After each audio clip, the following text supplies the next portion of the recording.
Israel ಯುದ್ಧದ ಪರಿಣಾಮ ಮಕ್ಕಳಿಗೆ ತಿನ್ನಲು ಸಿಗಲ್ಲ ಬಿಸ್ಕೆಟ್. LPG gas trouble. ರಾಜ್ಯದಲ್ಲೀಗ ಬಿಸ್ಕೆಟ್ ಅಭಾವದ ಆತಂಕ ಹೆಚ್ಚಾಗ್ತಿದೆ. ರಾಜ್ಯದಲ್ಲಿನ 4 ಪಾರ್ಲೇಜಿ ಫ್ಯಾಕ್ಟರಿ ಬಂದ್ ಆಗಿದ್ದು ಸದ್ಯ ದಾಸ್ತಾನಿನಲ್ಲಿರುವುದನ್ನ ರವಾನಿಸಲಾಗ್ತದೆ. ಇನ್ನು ಮುಂಬರುವ ದಿನಗಳಲ್ಲಿ ಅಭಾವ ಎದುರಾಗುವ ಆತಂಕ ಸೃಷ್ಟಿಯಾಗಿದೆ.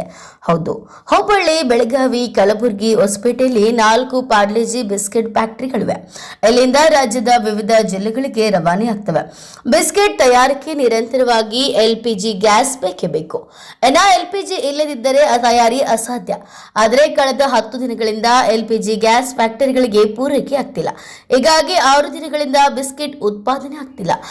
ಹುಬ್ಬಳ್ಳಿ ಫ್ಯಾಕ್ಟರಿಗೆ ದಿನನಿತ್ಯ 1.5 ಟನ್ ಎಲ್ಪಿಜಿ ಗ್ಯಾಸ್ ಬೇಕು. ನಿತ್ಯ 40 ಟನ್ ಬಿಸ್ಕೆಟ್ಗಳನ್ನು ಉತ್ಪಾದಿಸಲಾಗುತ್ತದೆ. ಅಲ್ಲದೆ ಸುತ್ತಮುತ್ತಲಿನ ಜಿಲ್ಲೆ ಹಳ್ಳಿಗಳಿಗೆ ರವಾನಿಸಲಾಗುತ್ತದೆ. ಹುಬ್ಬಳ್ಳಿಯಲ್ಲಿನ ಫ್ಯಾಕ್ಟರಿಯಲ್ಲಿ 100ಕ್ಕೂ ಅಧಿಕ ಕಾರ್ಮಿಕರು ಕೆಲಸಕ್ಕಿದ್ದಾರೆ. ಇದೀಗ ಎಲ್ಪಿಜಿ ಗ್ಯಾಸ್ ಸಿಗದ ಕಾರಣ ಉತ್ಪಾದನೆ ಮಾಡ್ತಿಲ್ಲ. ಅವರಿಗೂ ಕೆಲಸವಿಲ್ಲದಂತಾಗಿದೆ.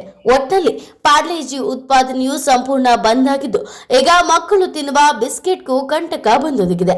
ಹೀಗೆ ಪರಿಸ್ಥಿತಿ ಮುಂದುವರೆದರೆ ತಿನ್ನೋದಕ್ಕೆ ಮಾರ್ಕೆಟ್ನಲ್ಲಿ ಬಿಸ್ಕೆಟ್ ಸಿಗೋದಿಲ್ಲ.